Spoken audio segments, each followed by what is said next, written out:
Okay, thank you. I'm hoping that all of us are good and that we had a lovely week because we saw each other last, or we met last on Sunday, and we agreed to be meeting on Wednesdays and Fridays. So I'll start as of today. I said that we will be learning about variables, data types, and then Python operators. So these are things that are very vital for you to do any programming language, not just Python. These are things that you should be having at your fingertips. There is no way you're going to code if you don't know about variables, if you don't know about data types, if you don't know about operators. So as we are laying foundation, remember that we are talking about things that are very vital for any programming language, not just Python. I'll start with the variables.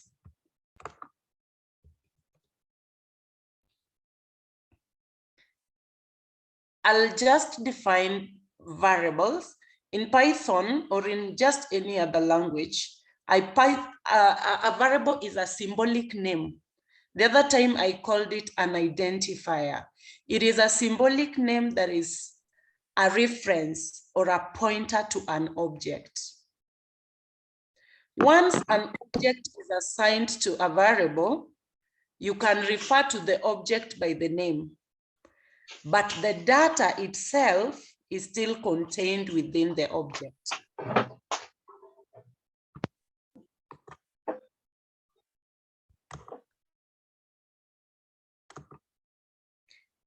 Another way you can define a variable, my computer is becoming, sorry for that.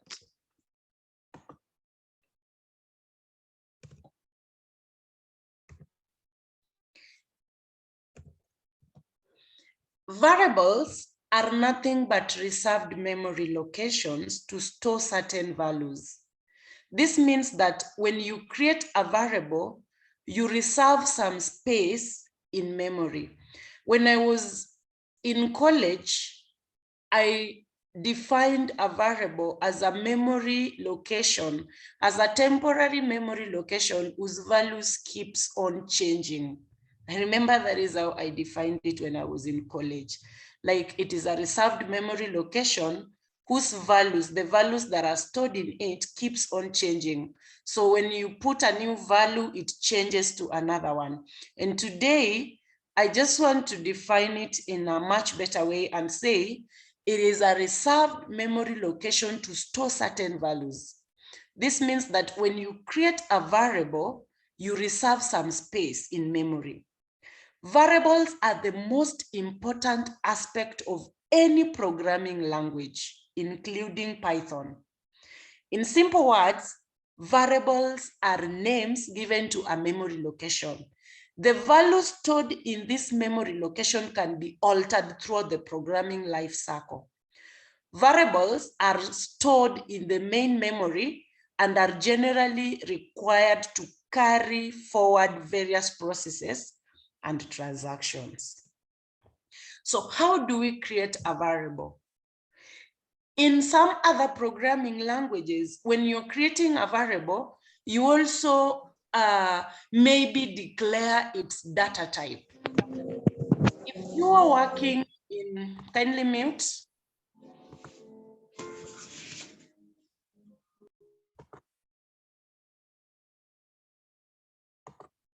If you're working in a language maybe like C, like C++, or most of the programming languages, it requires you that you declare a variable before you work with it.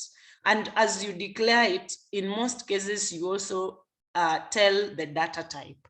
And we will actually understand what the data type is when we reach there. So if I were to work with this x equals 5, maybe in C, I would first of all say int 5, trying to type, but I'm not seeing myself typing.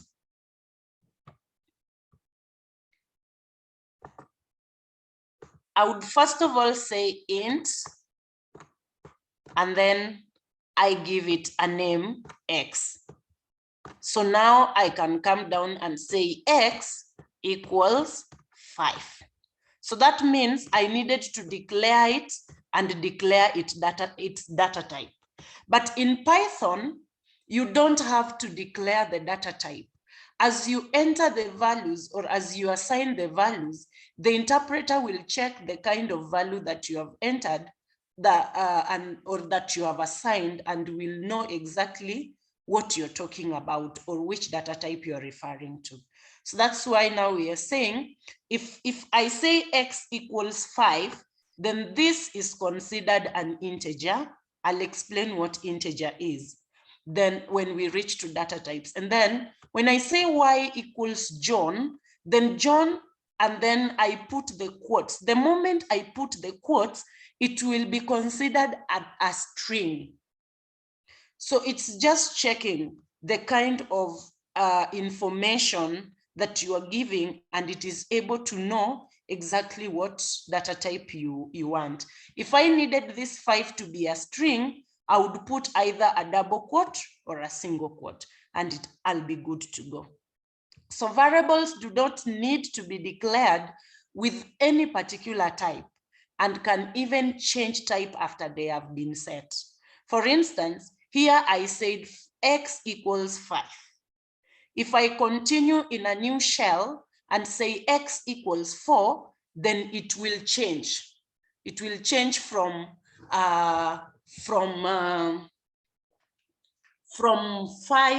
to the new one that I've just said, 4. And then if I again say x equals Sally, then the x that was originally storing an integer data type, 4 or 5, will now store a string data type, Sally. So that's how Python variables work. The value you store in it gives it a data type. Okay.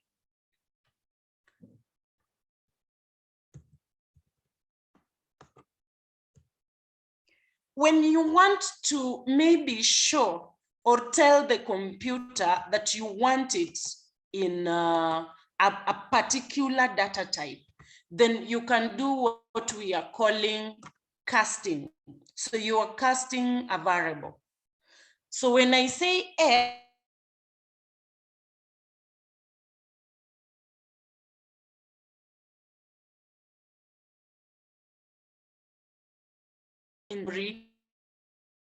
as a string, so it will be stored as 3. And this will be using so many times, especially when we will be working with inputs and outputs. For us to input, most of the time we will be doing variable casting. Then we are talking about int3. So when we say int3, then we cannot use this 3 as a string. Remember, a string, maybe I had mentioned it earlier, but a string is just a sequence of characters. They can be numbers, they can be alphabetical letters, they can be any unique character, hash, question mark, any unique character. All those are referred as string as long as it is a sequence of it. So when we say int3, then this 3 has to be an integer. It is preserved as an integer, and it can only do functions of an integer. When I say float3, assign float3 to z, then this 3 will be stored as 3.0. It will not be stored as 3. And we are going to see that as we move on.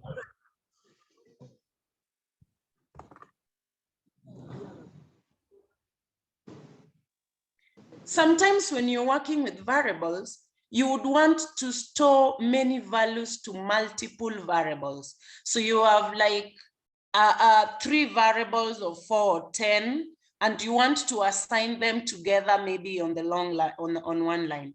So when you say X, Y, X comma Y, comma is very important there. So X comma Y comma Z equals orange. It is quoted, so that's a string, banana, a string, and then cherry, a string. When I print X, I will get orange.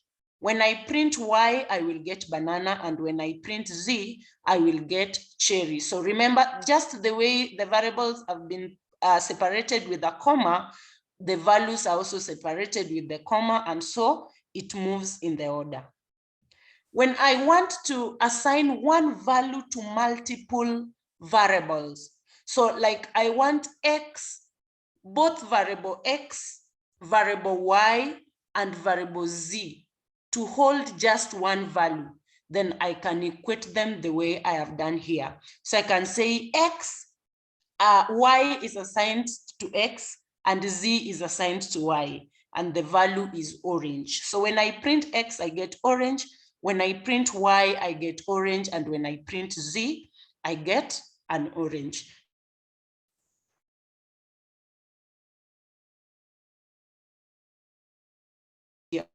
It works. So basically, I think up to there, I would say that generally our idea of variables should start lingering along that line.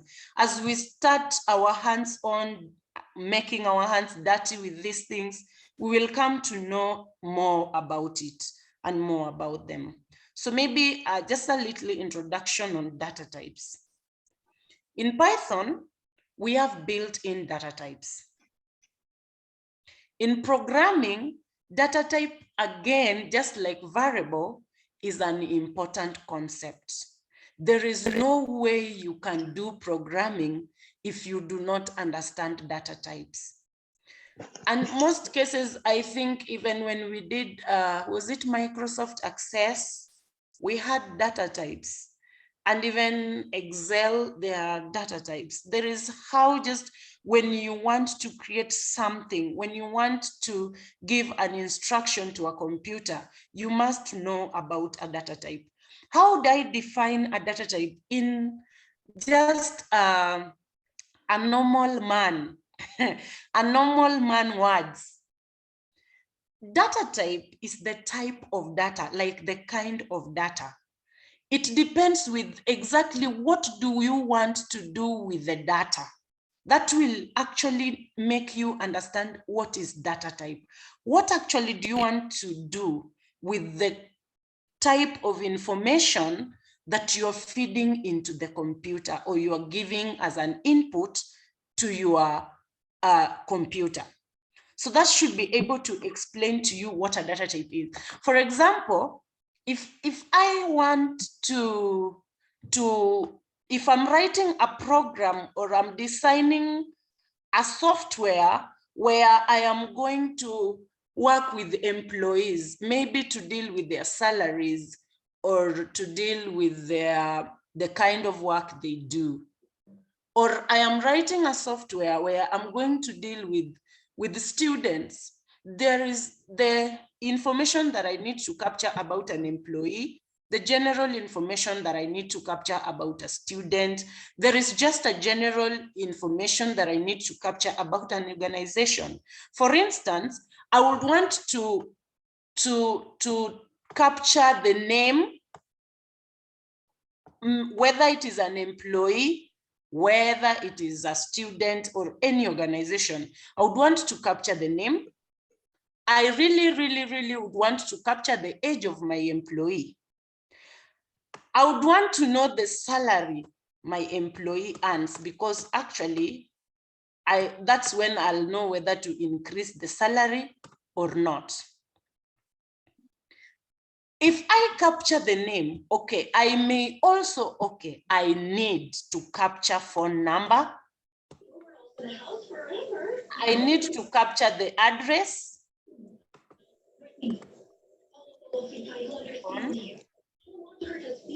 I need to capture the address.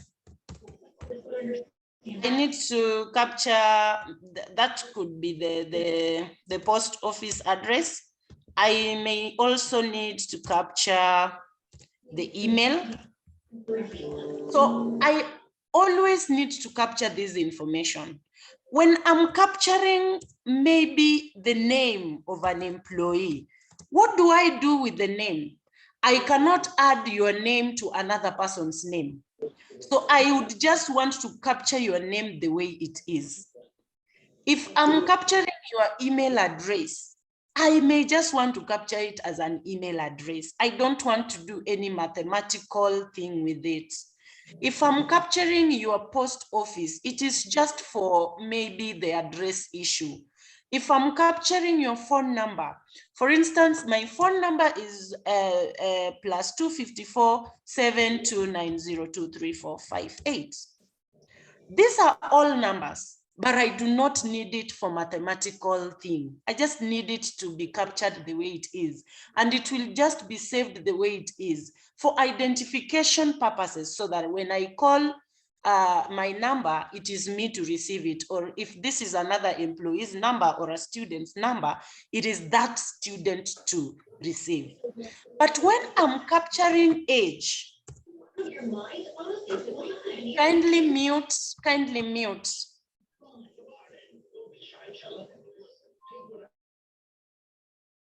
Thank you.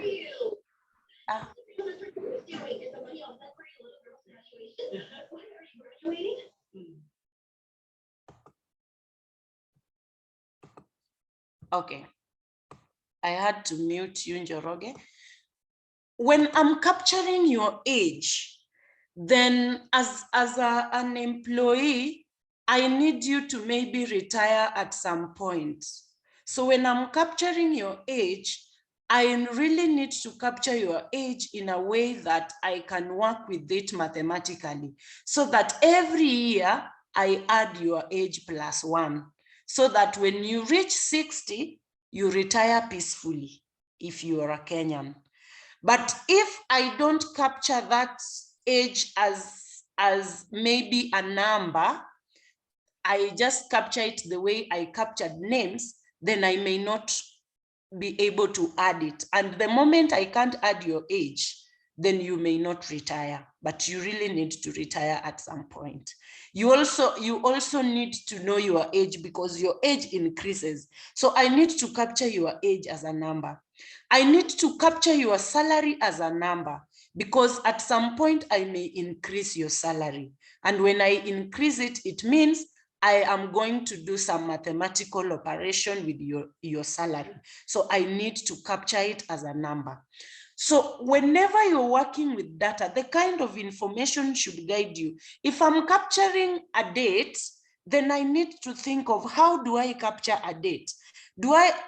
Because when I store a date, I need to maybe have the date increasing. If today is 3rd, tomorrow is 4th, and it will also tell me that somebody maybe came to the database, changed this at this time, and walked away, stayed in the database for this long.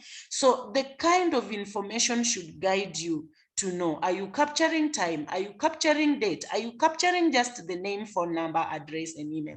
So basically, when we are thinking about data types, then the kind of information should be coming into our mind, so that we know exactly what we are talking about. And I think I made that clear. So in programming, again, data type is an important concept. Variables can store data of different types, and different types can do different things.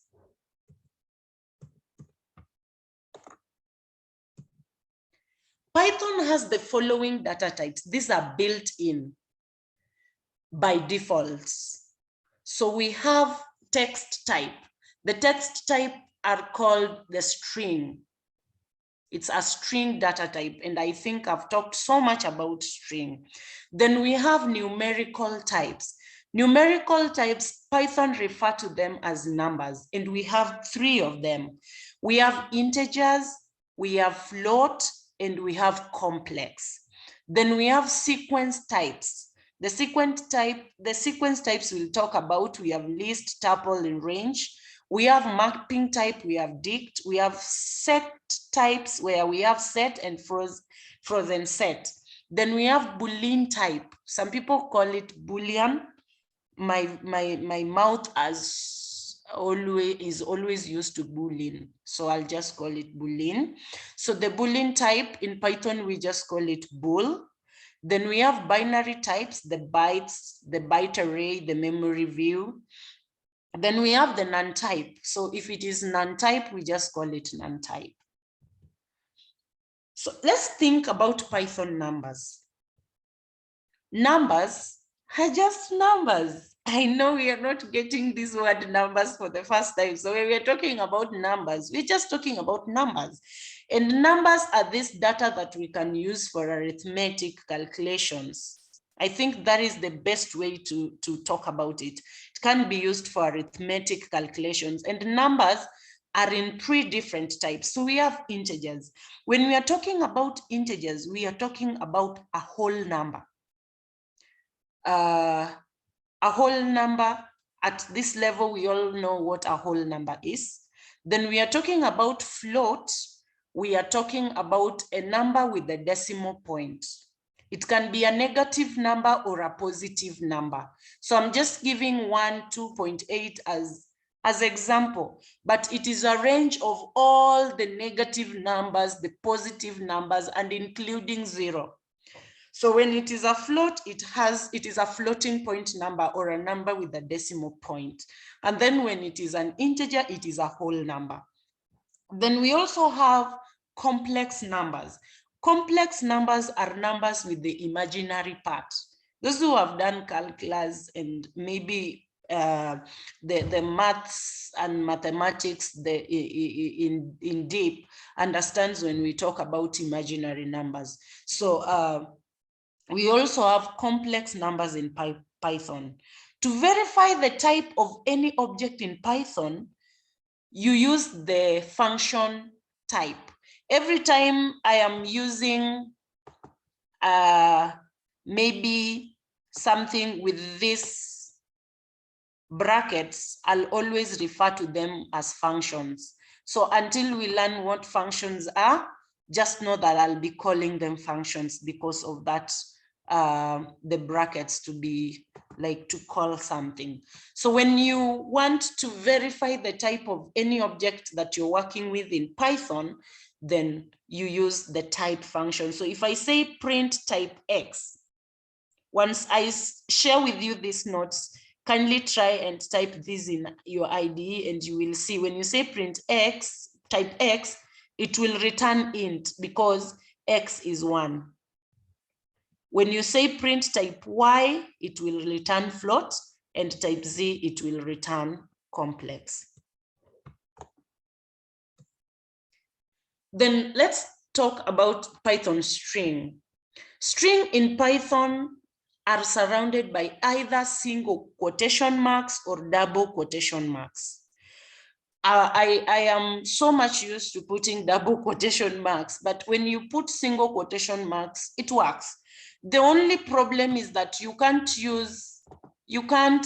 have one side, let me type, you can't do this and maybe say hello. It will not work. It will report an error. So the moment the beginning is double, the end has to be double. The moment the beginning is single, the end has to be single. So when you're quoting a string, make sure you check on that. It can be double, it can be single, but they cannot be mixed. You can display a string literal with the print function. So when you use a print function all the time, it will give you a string literal.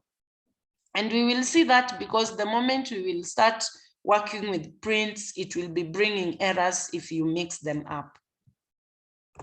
So you will always remember what we called type variable casting. In strings, there are a number of things that we can do with strings. I avoided numbers because generally we know that numbers are just for calculations.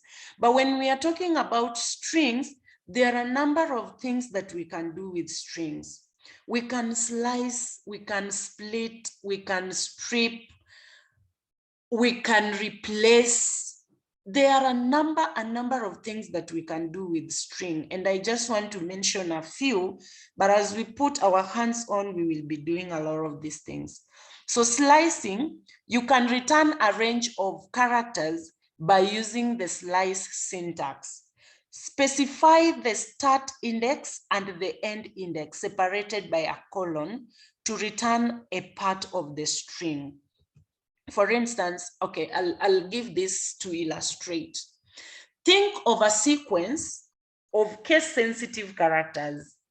You can compare strings with, I'll explain this once when we will be discussing on operators, but this is an equal sign, greater than, less than, etc. Then there is a length function. This is len. The len is a function used to retrieve the length of the string in the parentheses. Parentheses are just the brackets. Square brackets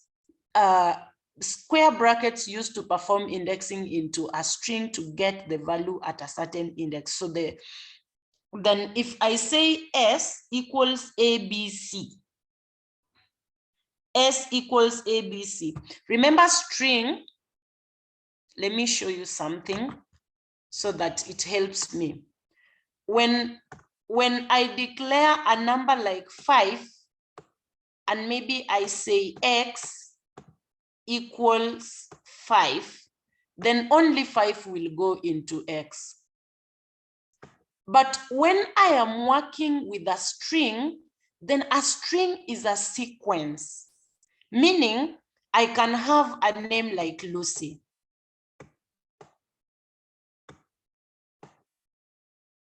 So when I have a name like Lucy and it is a string, then it will go into the memory in sequence. Every character will be separated like that.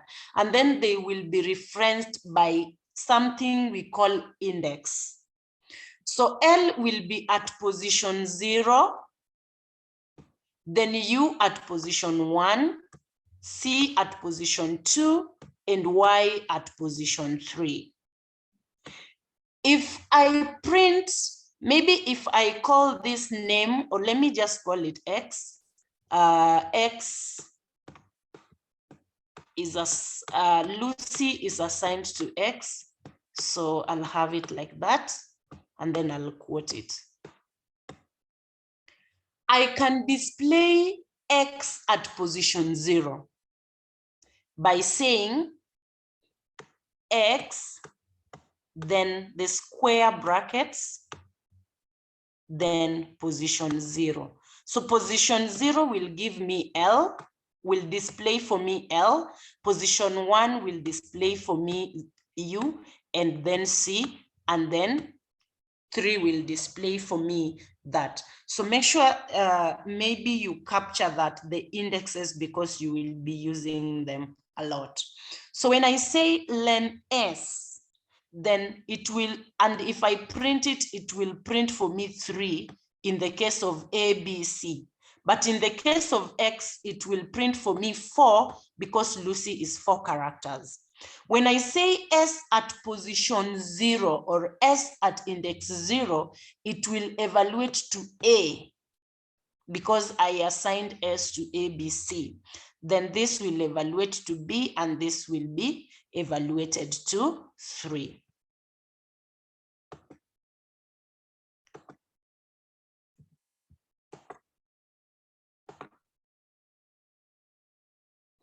Again, I started talking about slicing. So I can slice a string using this colon, the colon, this one.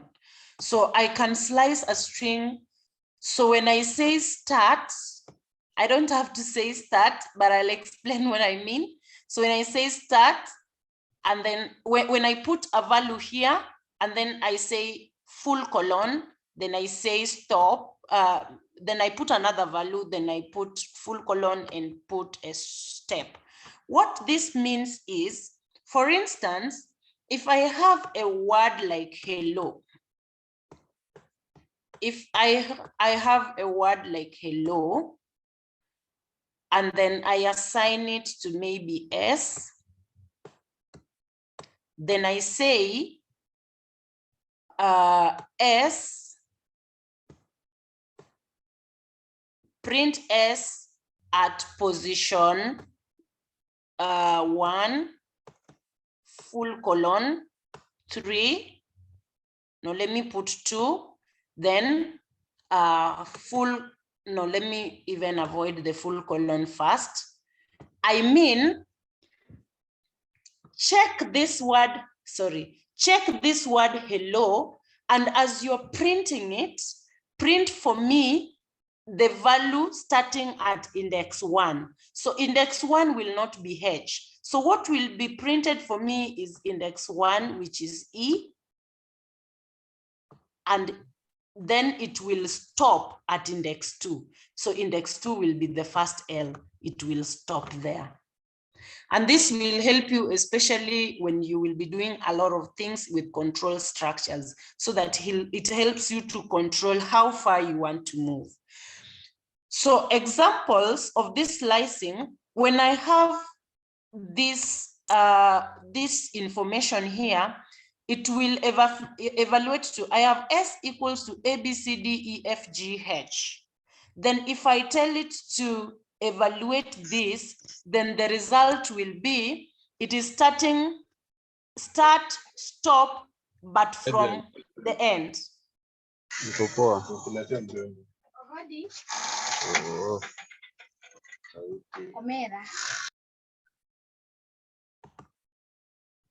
Sorry for that. Kindly, when you're joining, just mute, So when we put the double colon and put -1, I'll give you a lot of information to practice with this. Then this will be evaluated from the end. So -1 means it will be starting from this end. So it will go like H, it will go like H, G, F instead of A, B, C. So that's how it will print. Then if I say print S at 3 full colon 6, then from here, I mean you start at index 3. So index 3 will be 0, 1, 2, 3. So it will print for me D, then it will print up to 6. So it will be 3, 0, 1, 2, 3, and then it will print, it will stop at 6. So 0, 1, 2, 3, 4, 0, 1, 2, 3, 4, 5.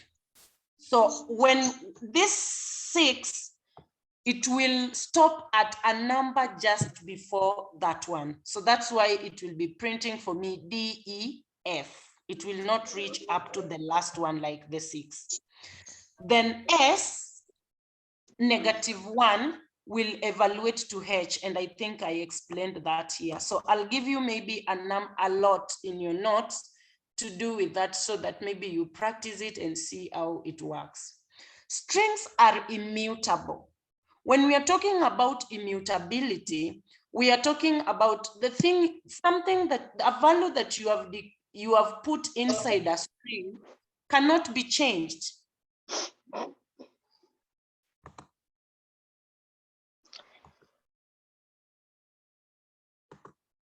A value that you have put inside a string cannot be changed. So it is not mutable, it is not changeable. If I say S equals hello, I cannot come and say, change the S at position 0 to Y. This will give you an error. If I want to change it to Y, then it means I need to actually transform completely that object, S. So I may say S equals Y plus S, but the S will now start at index 1 to the end of the length of X. So it will place for me this Y at position 0, and therefore it will cancel this because I'm adding S and I'm changing it like that. So this will work. It will print for me yellow, but this will not work because I was trying to mute or to change the value in a string. When we work with other data types like list, tuple, and dictionary, we will see more on immutability and mutability of data types.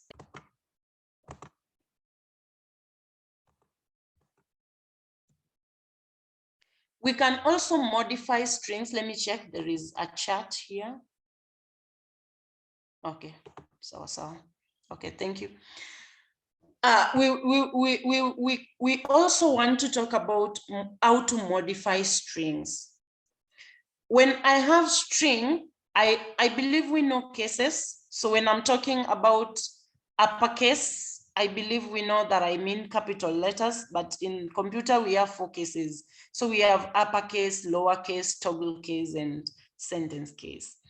The uppercase methods returns the string in uppercase. So if I say A is hello world, print A is this variable, print A dot upper, then it will print for me hello world all in capital letters.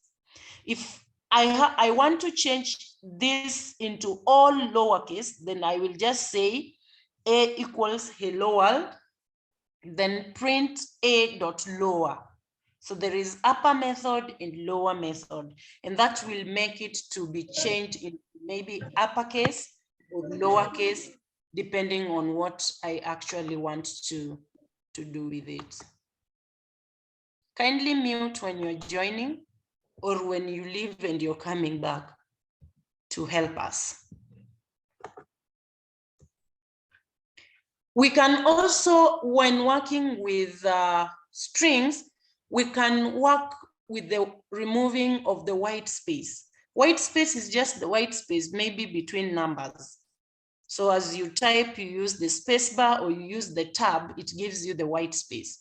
White space is the space before and or after the actual text. And very often you want to remove this space, especially when you are working with control structures. The moment we start with loops and branching, we will sometimes want to remove extra spaces so that the length is counted well. So when you want to remove that, you strip.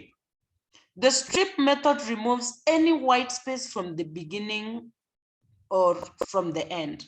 So if I have hello, A equals hello world, and I say print A dot, okay, split, sorry, I think I exchanged these ones, sorry for that.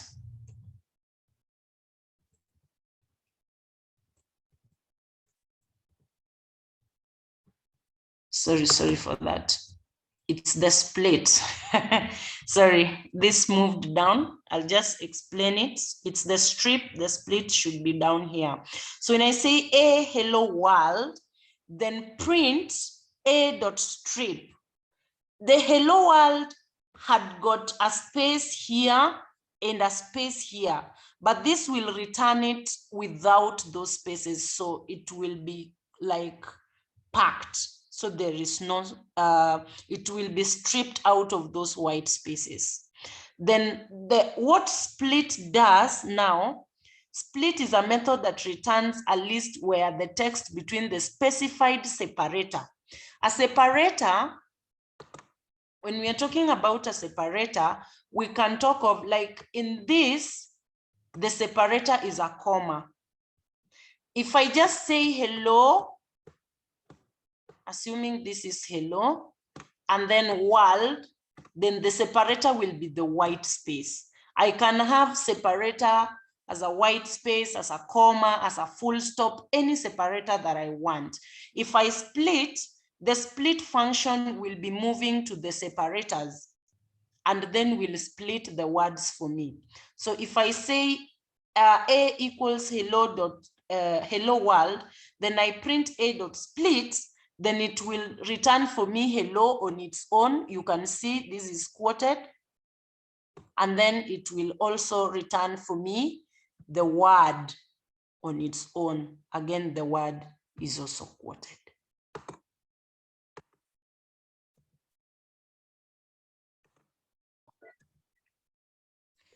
Then again, we have concatenation.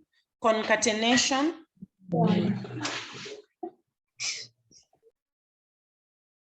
We have string concatenation. This is to merge variable with a variable. It merges a variable with a variable. So I have, again, I have variable A. I've assigned the word hello to it. I have variable B. I have assigned the word world to it. Then I have variable C. I am assigning A plus B. A is a variable that contains hello, and B is a variable that contains world. Remember, these are string, but then I am adding A plus B and I'm printing C. When I print C, I will get hello world. Let me bring this because it will help me type. When I print, I will get hello world as a string, and it will now be together. This in object-oriented programming is called operator overloading, because we know a plus is basically an arithmetic operator that allows us to add numbers. Maybe 1 plus 2 equals 3, 10 plus 10 is 20, 40 plus 40 is 80. So an addition sign is an operator that is arithmetically correct. But when we start adding strings, we know I can't add my name to another name. I cannot have Joanne and then add Lucy to it and have Lucy Joanne. Generally in maths, we don't do such kind of thing.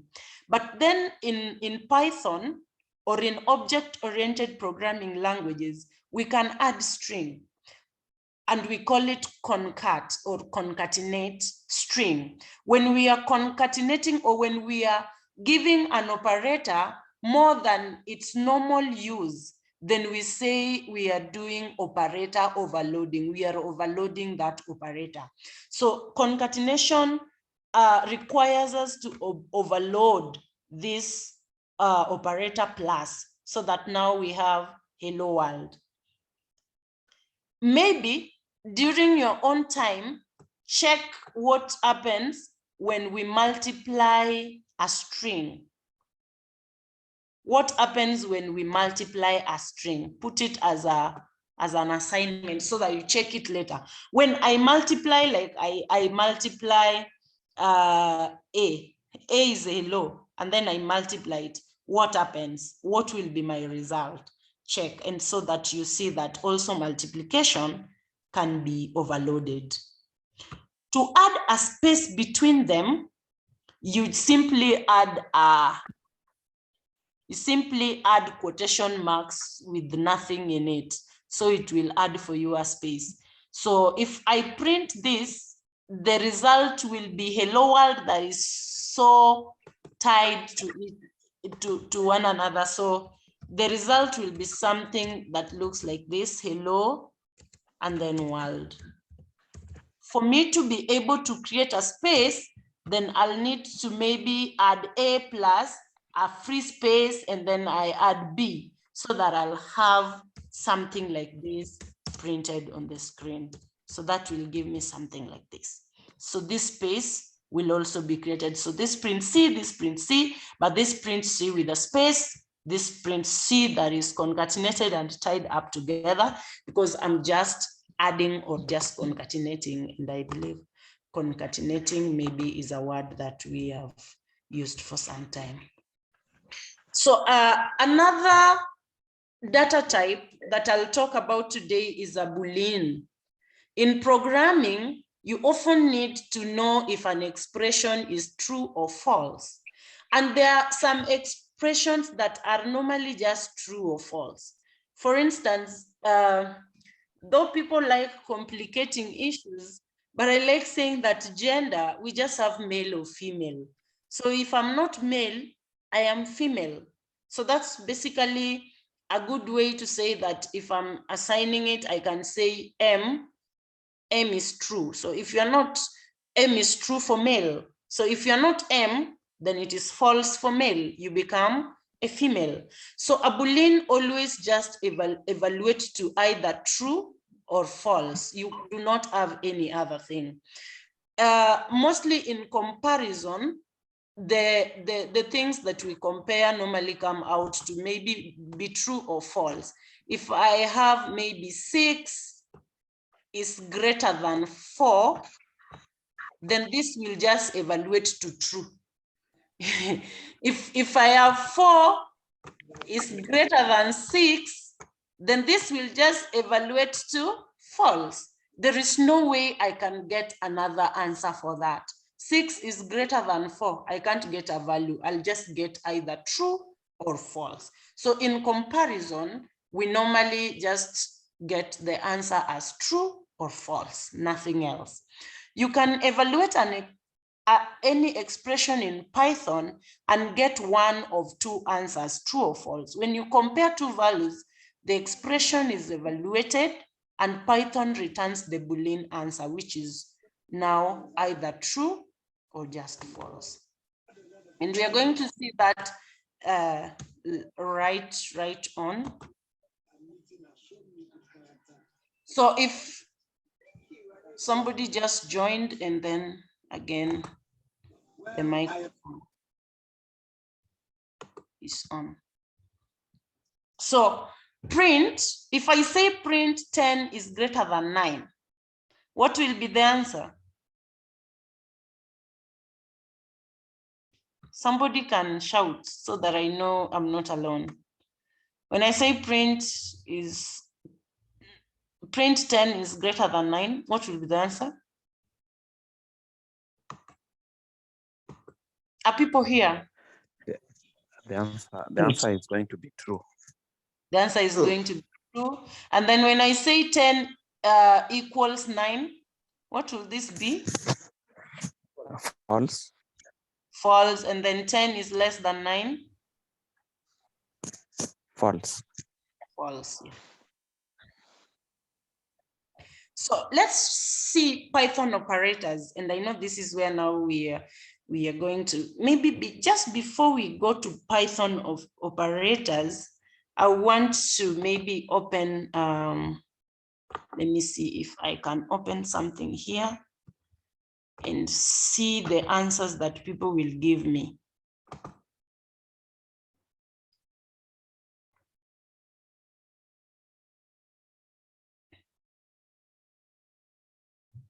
Just give it a little time to load.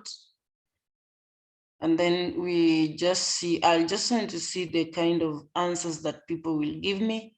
And then I'll be okay. So this is a long story I'll explain rather than reading the whole story. But assume that the expressions are evaluated in the order shown. That is, each problem part is evaluated directly after the previous problem part. So if we evaluate this one, then this will be evaluated just after this. What I want you to give me is what you think will be the answer for this question and the data type that you think will be the data type of the result. So I have A equals 3.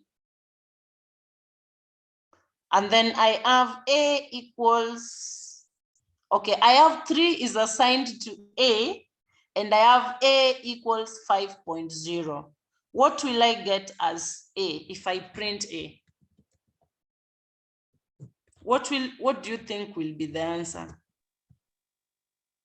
Do not type.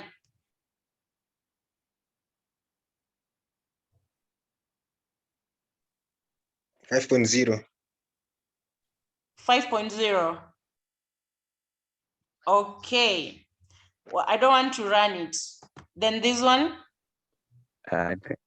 Maybe you, by the way, you can just give it in your exercise book. So once we do operators, you will check if you got it right or you got it wrong. I think that will be the best. So just think of what will this answer give us. Then what about this one? What will be C if I click run? What will C print for me? And then for this, what will be the result? For this, what will be the result? For this, what will be the result? You can capture that, just write.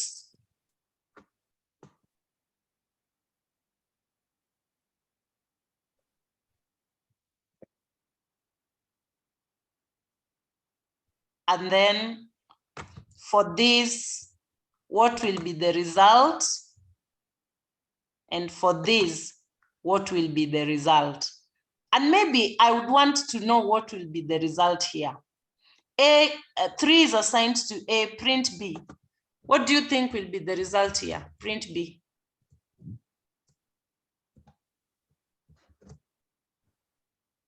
What can this be?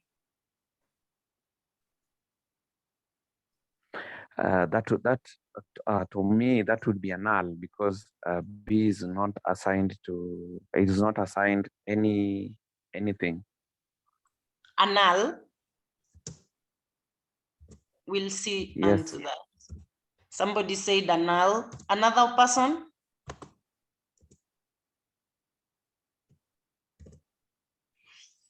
Another person? Okay, so let's go with null. Then also I would want to know the result of C. What do you think C will print?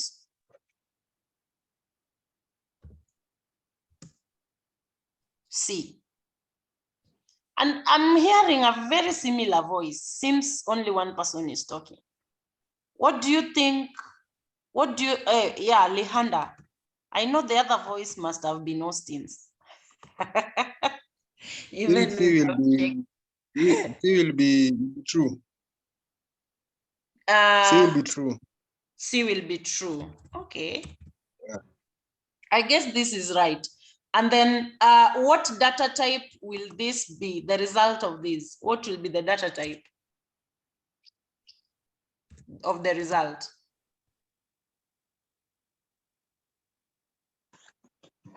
A Boolean. A Boolean. No, float. A float, yeah. Then this, the result is, the data type of the result is int. Remember, we are comparing. Let me guess. I think that would be complex. It can't be complex. It's a Boolean because actually when the result is here as true, then the data type of true is just Boolean. Boolean is a data type that evaluates to true or false. And we have said that the result is true. So it is a Boolean, right? Excuse me, madam. Yes. The first one, I've just tried to run it. It is telling that the answer is supposed to be 3. The answer is 3. Yeah, because we are Yeah. displaying A. But And A is so an integer. A is actually an int. A is an int, so it should be 3. This is not an assignment symbol. I'll explain that. And that's why I was still avoiding it so that you will get to know. And I also, if you run this, it can't give you null. It should give you something different. I thought somebody would be running it also. It should give you an error because B is not known. So you can't print what is not known, okay? So it will not give you a null. It will give you an error.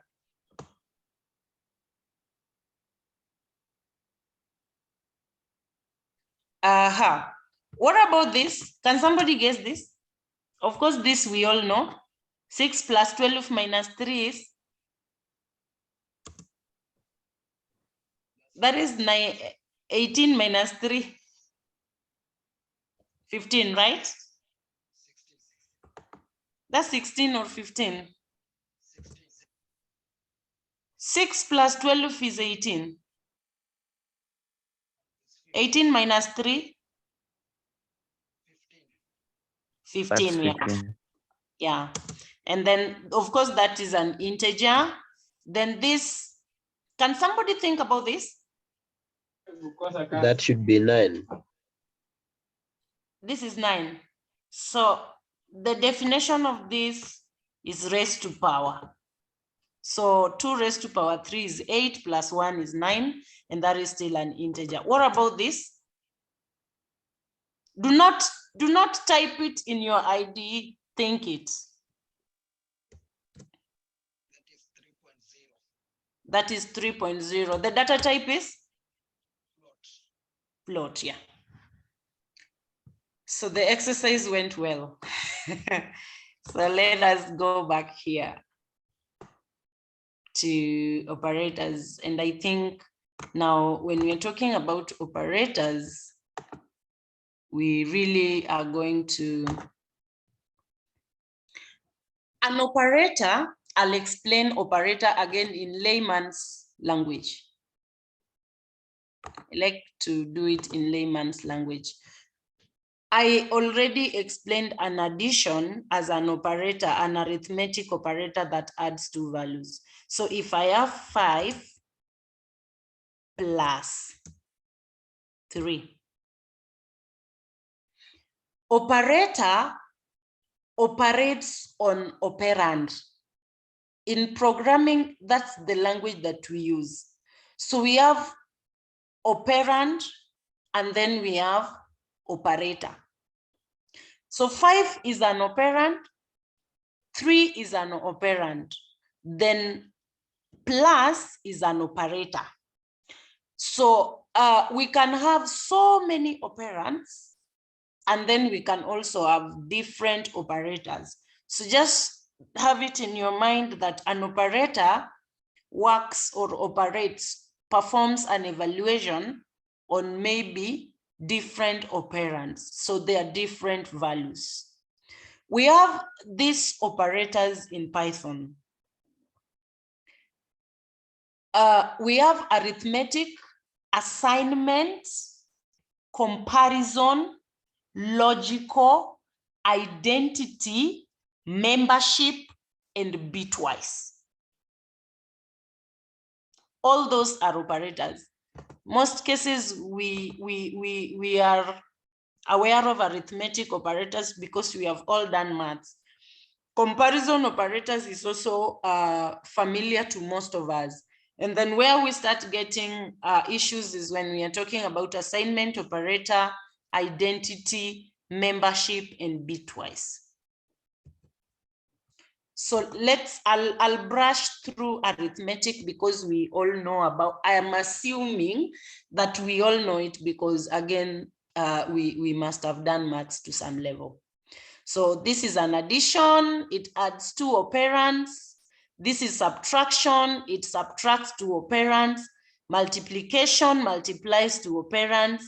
Division divides 2 operands. Then this is modulus. Modulus returns a remainder. Modulus returns remainder. So if we have 6 modulus 2, the answer is 0. When we were in class 5, I guess, if you did 844 system, the Kenyan curriculum, we used to do division. It was called long division or short division, whatever it was called. But we used to give our result to the teacher like this. If we were told to divide 7 by 2, the answer that we used to give to the teacher was always 2 goes there, 3, remainder 1. Do you remember that? We used to say 3 remainder 1, 4 remainder something, this remainder something. A modulus operator does not return the dividend part. It returns the remainder. So that's why if we have 7 modulars, where is my modulars? Where is my percentage on my keyboard? Looking for it, can't even see it. Okay. If we have this modulus 2, the result will be 1. If we have 8 modulus 4, what will be the result?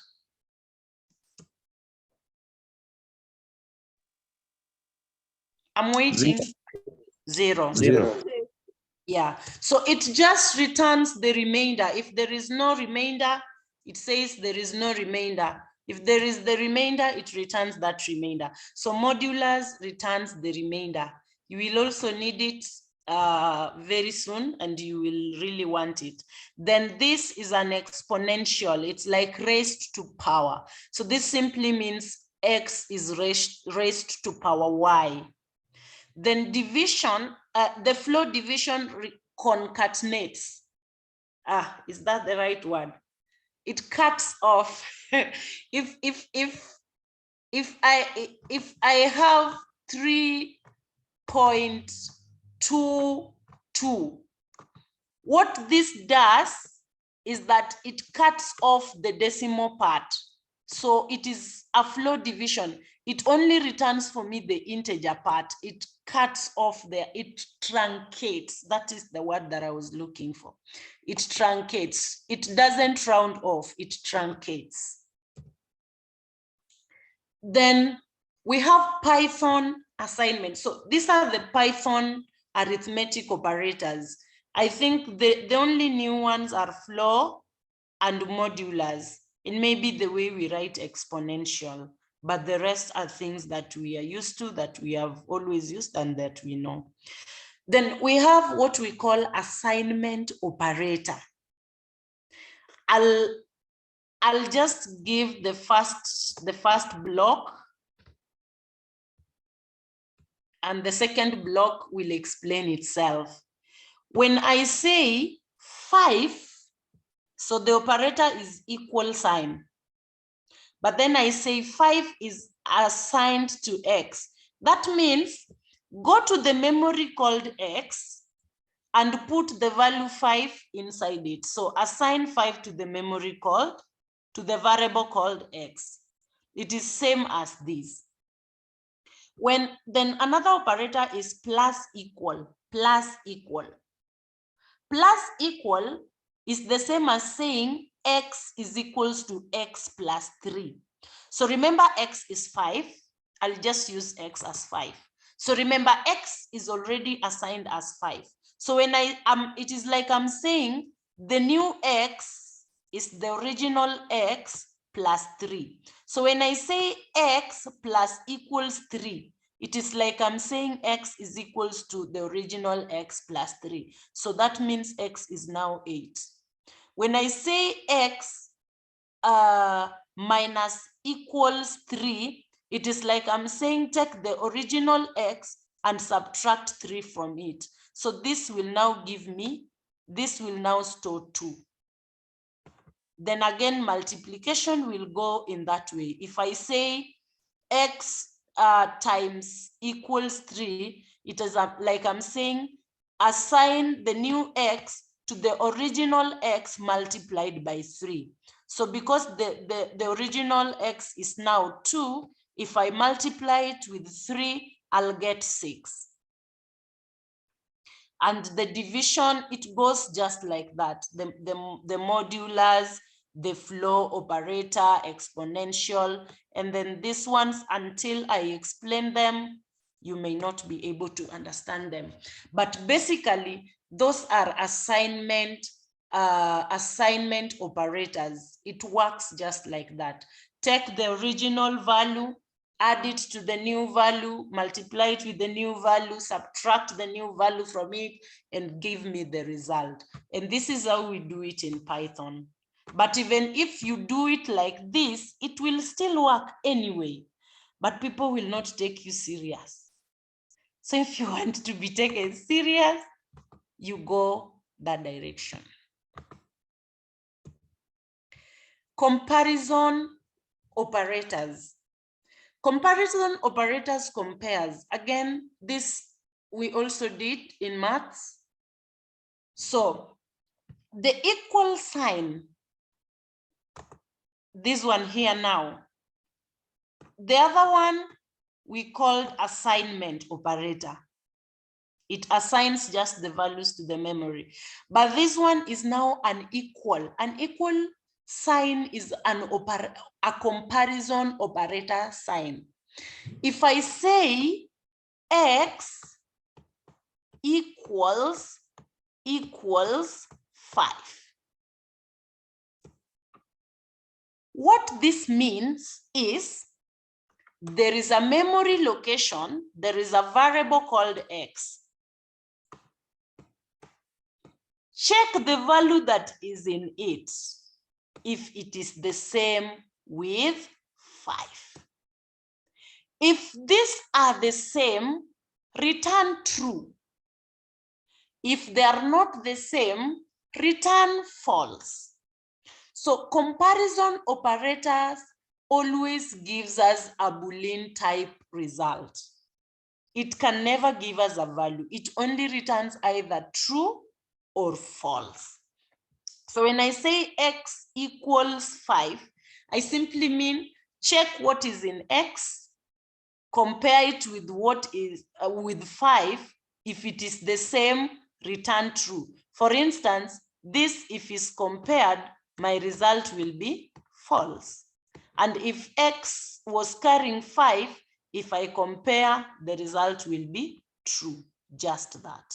So it is a comparison operator. It compares this value with this other value. This is not equal. So for instance, the ones that I had, I wish I didn't wrap them, but I'll write them very fast. So I have that, and then I have my memory. My memory still holds 6, and my memory is the x, the variable x. So if I say x is not equal to 5, what will this return?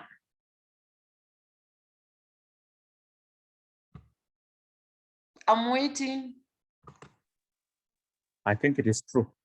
It is true, yeah. So this will return true because basically x is 5. The value in x is 6, and whatever I'm comparing it with is 5. So then the result will be true. It is not equal. The other one was false because they are not equal, but this is now true because it is not equal. If now I evaluate x is greater than 5, what will be the result?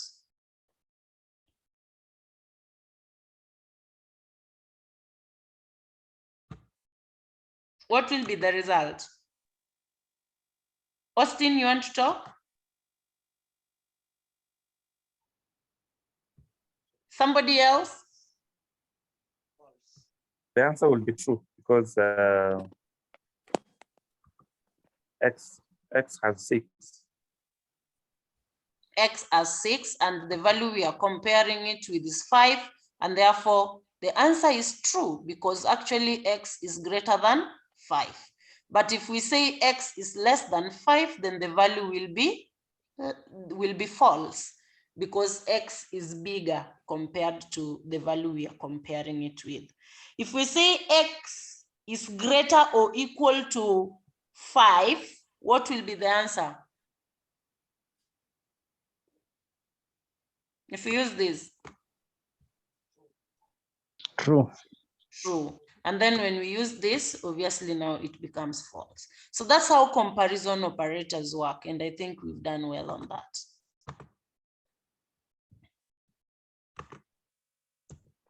And then there is what we call logical operators. They're just logic. It's like English. And I'll explain it in like English.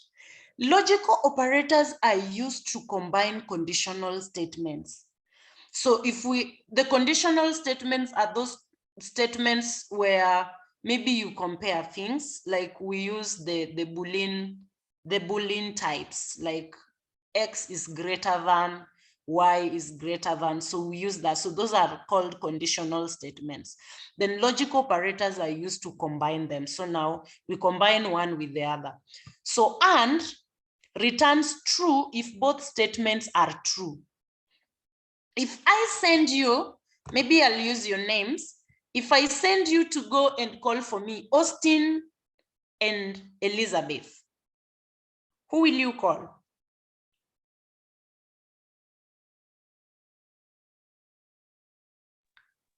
Both. You will call both. So that means you will go, you will look for Austin, you tell her madam is calling you. You look for Elizabeth, you tell her, you tell her madam is calling you. You will call both. So for AND operator, it evaluates to true if both the conditions are true. So it has to be X less than 5 and X less than 10. So whatever is in the memory should be around 15, 11 and above. It cannot less. X is less than 5 and X is less than 10. It must be around 4 or 3 or 2 or 0 or 1. It cannot be greater than 5. It cannot be greater than 10. Both must be true for that to be true. That's why you're saying, if I send you to call 2 people and I use the and word in English, you will call both. But if I say or, call for me Elizabeth or Austin, who will you call? You call any of them. So if you meet Austin first, you say madam is calling you. If you meet Elizabeth first, you say you're being called. So whichever returns true, the moment either of these returns true, then it evaluates to true. If it is not, then reserve the result, returns false if not. For example, if I say, go and call for me anyone, but not Austin. So you can call anybody else, but you won't call Austin because Austin is not needed. So when you don't call Austin, it evaluates to true. So when you say not, it evaluates to true if it is the inverse. And I believe when we start working with these ones, maybe we will see a lot of them. I always think of a scenario where you're writing maybe a code to evaluate the grading of the students, so that you will say maybe from 0 to 39 a student gets E, then from 40 to 45 a students get a D. So for me to distinguish between 40 and 45, then I have to say maybe if marks, the marks should be greater than 40, right? It should be greater or equal to, because I have to also capture 40. It should be greater or equal to 40, but it has to be less. It has to be less. Wait, I'm typing, okay. It has to be less or equal to 45. So then I put an and here and say, when the max is greater or equal to 40, to 40, and the same max is less or equal to 45, then the student will get a D. So that captures it, so that the student who gets between 40 and 45 will get a D. So you can't give a student a D when that student is not following along. So for a student to get a D, all of the conditions must equate to true. And many more that we will see when we start writing programs. Then identity operators. Identity operators are used to compare objects. not if they are equal, but if they are actually the same object. So we are not saying they are equal. We're saying that this object is the same as this object.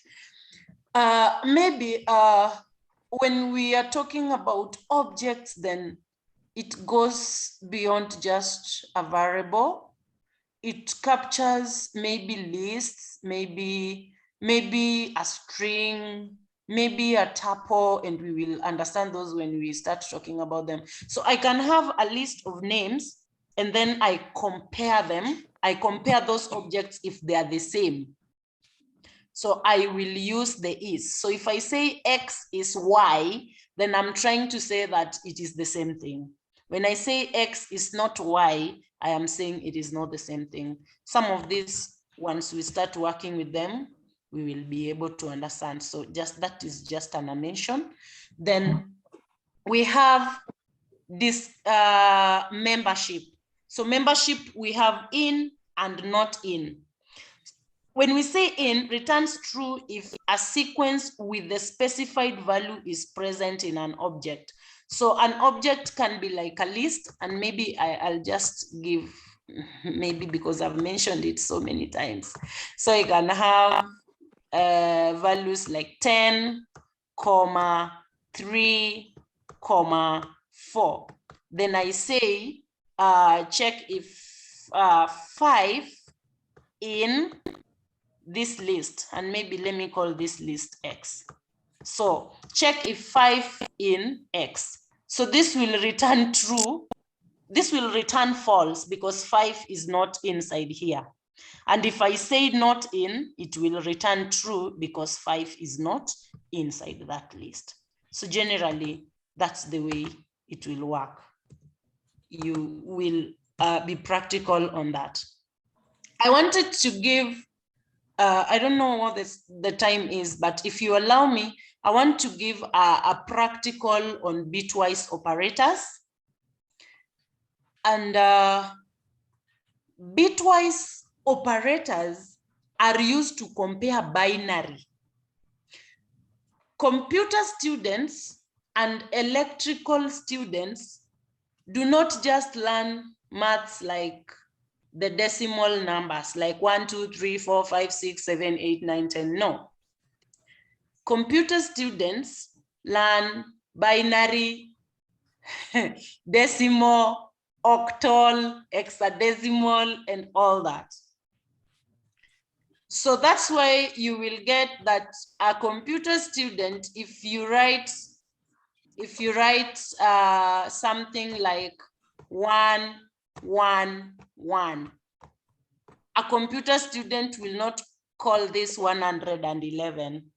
Maybe a computer or an electrical student will ask you, do you mean 111 to base 2 or 111 to base 10? So that I know what I'm supposed to call it. So we learn binary, we learn decimal, hexadecimal, octal, gray, and all that when we are computer or electrical students. So when we are talking about bitwise operators, when we're talking about bitwise operators, then we want to operate in binary. So I'll just write, let me use this because it will help me write fast. I'll just write 1, 2, 3, 4, 5, 6, 7, 8, 9, 10. These are decimal numbers. We all know these numbers, right? So I have not confused us. We all know these numbers to base 10. So these are decimal numbers, meaning they are numbers to base 10. Let me say to base 10. That will not be confusing. To base 10 means that you count 10 unique characters. 10 unique characters. 10 unique characters. So if you check this, there are only 10 unique characters, 0 up to 9. So these are 10 unique characters. and there is no any other character that can apply. So whether you are counting up to billions, you will just be playing with these 10 unique characters. Sawa sawa. Okay. You can mute. You can mute. Because when I come back to mute you, then Meshach, just mute. Okay, thank you. When I come to mute you, then I have to start again, and that is not cool.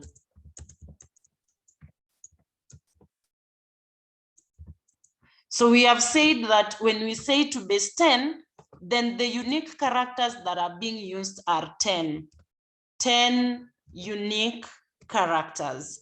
Binary is to base 2. Binary is to base 2. So now you get the difference. Binary is to base 2. That means we can only use 2 unique characters. 2 unique characters. So if it is 1, so we will just use a 0 and a 1 to describe. Even if we are counting to trillions, we can only use 2 unique characters. And actually that is the language that machines understands. Machine understands binary, 0s and 1s. That's why computer and electrical students must always know binary, because computers only speak in binary. They don't speak in those numbers up to 10. So a 1 will be a 1. And then in binary, maybe in future, if we get time, I'll explain how we get this. That will be 1, 0, not 10, 1, 0. A 3 will be that. A 4 will be 1, 0, 0. Then a 5 will be 1, 0, 1. A 6 will be 1, 1, 0. A 7 will be 1, 1, 1. A 8 will be 1, 0, 0, 0. Remember, I'm not saying 1000. This will be 1, 0, 0, 1. And then this will be 1, 0, 1, 0. So those are binary, and that's the way we will write up to trillion, and this is the way we will write up to maybe so many. So now, just a little calculation. Maybe let me use an addition to say, how did I reach 1, 0 to call it a 2? We all know that for me to get 2, I only need to add 1 plus 1, and then I'll get 2. In binary, if I add 1 plus 1, 1 plus 1 is 2, and 2 is written as 1, 0. So I will write 0 and I carry 1. So when I carry 1, I take it there, because there is nothing else to be added. And then if I add another 1, for example, if I put a 1 here, if I put a 1 here and I add, then 0 plus 1 is 1. Then there is nothing here, so I'll just drop it. So it will give me a 3. If I add another 1, we said 1 plus 1 is 0, carry 1. Then I carry 1. 1 plus 1 is 0, carry 1. Then I put it here. So you see the way I bring it. So if I add 1 here, I'll get a 5, which is 1, 0, 1. If I add another 1 here, I'll get 0, carry 1, 1, 1. So that's how I'm getting all this. I'm just adding 1. I'm just adding 1. So when you add 1, you just remember 1 plus 1 is 1, carry 1. So now this is how bitwise operator works. And these are the bitwise operators. This is called AND. It is different from the logical AND. Remember, the logical AND was AND in English in small letters. So this is AND. It sets each bit to 1 if both bits are 1.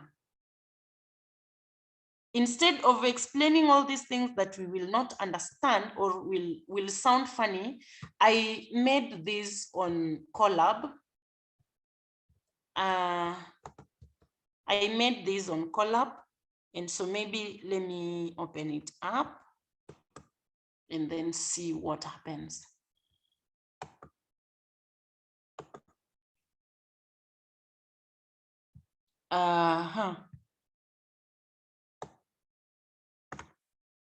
And then so that I run it very fast, and I think that will be the end of our lesson. And we still have time because we agreed on 2 hours, so we'll just relax. We have few minutes and I think I'll be through by then.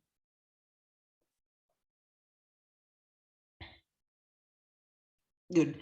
So the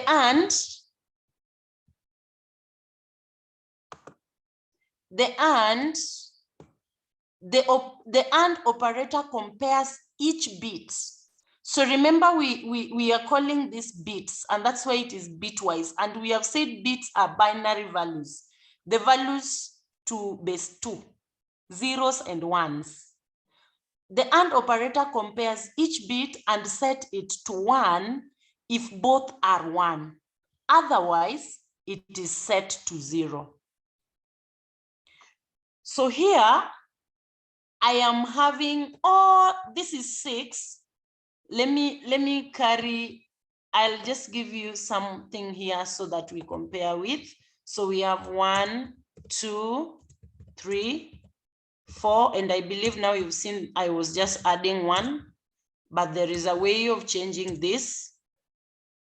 No, yeah, that's right. 7, 8, then 9, then 10. 10 should be written like that. So whenever we have the trailing zeros on the left, mathematically, you know, it doesn't add any value. So what we need to think of is the values from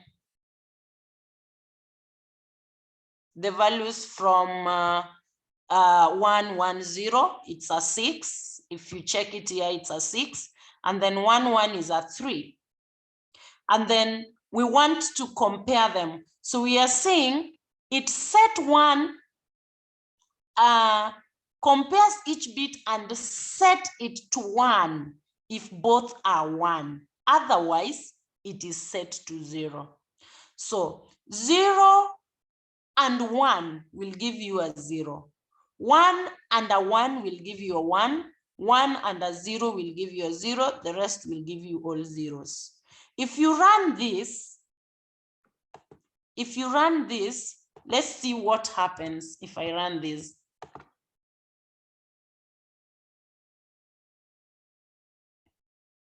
If I run this, I have to clear that. If I run this is following me up. Clear? No, what did I do? Okay, yeah. If I run this, I get, what is this? A 2, right? So let me try and do it in decimal so that we see if we will get a 2. If I run this, I get a 2. So 6 and 3 gives me a 2. This is a 6 and a 3, and I believe I've shown you and you know. So if I run it, I get a 2. 1 and 0 is a 2. So that's what AND operator does. It works on bitwise. And now when I go to OR, I may not be able to now explain it so much the way I explained the other one. The OR operator compares each bit and set it to 1 if 1 or both is 1. So whenever we get a 1, then the result will be a 1. Otherwise, the result will be 0. So if we compare 0 and a 1, we get a 1. 1 and a 1, we get a 1. 1 or a 0, we get a 1. The rest are zeros. So here, we have, this is a 6 and this is a 3. That is a 6 and a 3. If we run it, we get 1, 1, 1. 1, 1, 1 is a 7. So if I comment this out and run 3 or 6, I basically get a 7. So that's how it works. Then this is an operator. It is called XOR. XOR. What XOR does, it is an operator that compares each bit and set it to 1 if only 1 is 1. If only 1 is 1. So if both the bits are 1 or both the bits are 0, it results to a 0. So if we are comparing here, we are saying that only 1 should be 1 for it to be 1. So this is a 0 XOR 1. Because there is only 1, 1, the other one is a 0, it will give us a 1. And this is 1 and a 1, they are both 1s, so it will give us a 0. And this, there is only 1, 1, so it will give us a 0. It will give us a 1, and then the rest are zeros. So XOR will only give you a 1 if both are 1. And so if we run this as 6 XOR a 3, we get a 5. That's 5. So let me see. If I run this, I should be able to get a 5. This is a shift. A shift. The operator inserts the specified number of zeros, in this case 2. So these are 2 from the right, and let the same amount of leftmost bits fall. So 3 is normally written like this. So if you shift left, then it means you will carry this and bring them here, and then you let these ones fall the other side. So that's why it will be like this. So this is actually a 12. That's how we write 12 in binary. So if I run this, I should get a 12. And then this now shifts the other way around. So operator moves each bit the specified number of times to the right. So if I have 8, this is 8, then I will move it 2 times because I'm comparing it with this. So I'll move it to 2. So this will cancel this, and it will be here. So 8 right shifted to 2 spaces will give me a 2.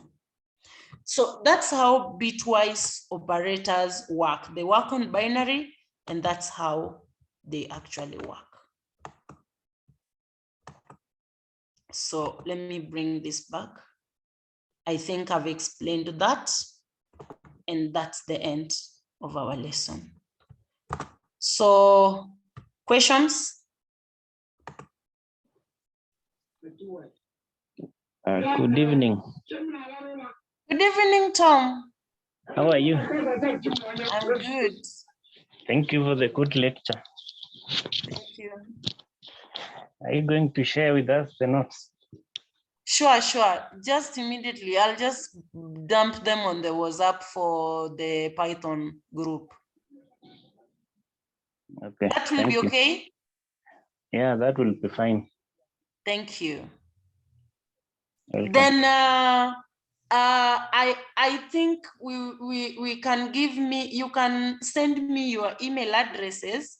It will help me to share with you the practicals, right? Yes, how do we send you the addresses? I'm giving you my address. Okay, So this is the way you will chat me. You will just write a mail to me, and then when you write a mail to me there, then I'll get yours. And once I get yours, I'll be able to share with you the practicals, the bitwise, the way I've done them practically, and even the other questions. And it will also help me in future when I'm giving you assignments, so that you also share with me, and then we work together in Collabo. So maybe you use that email so that I get your email. Yeah. That is fine. Thank you. Just out of curiosity, Yes. how long is the course supposed to take, and is it examinable? Is there a certificate at the end of the course? I thought it was communicated, but we are doing Python for 6 months, for 6 weeks. Sorry. Did I just say 6 months? We are doing Python for 6 weeks, and then we will also do machine learning for those who will want to do machine learning for another 4 weeks. Thank you. That is in order. Yeah. And then I'll give exam, and then Techno Africa will certify you. Wow. Thanks. Yeah. Thank you. And I'll also give assignments, because they will contribute to your final like exam. I'll give assignments. There will be no cuts. There will just be assignments and the final exam. Yeah. Okay.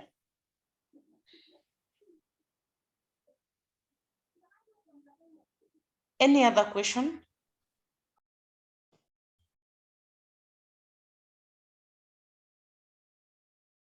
John, your mic is open. Yeah, sorry. Oh, I thought you wanted to ask a question. You were just okay. Okay. Guessing. Okay. Yes, I wanted to be on the group, but I was on the way towards home. Oh. But I think I'll follow the recordings. Okay. And Yeah. always remind me to stop recording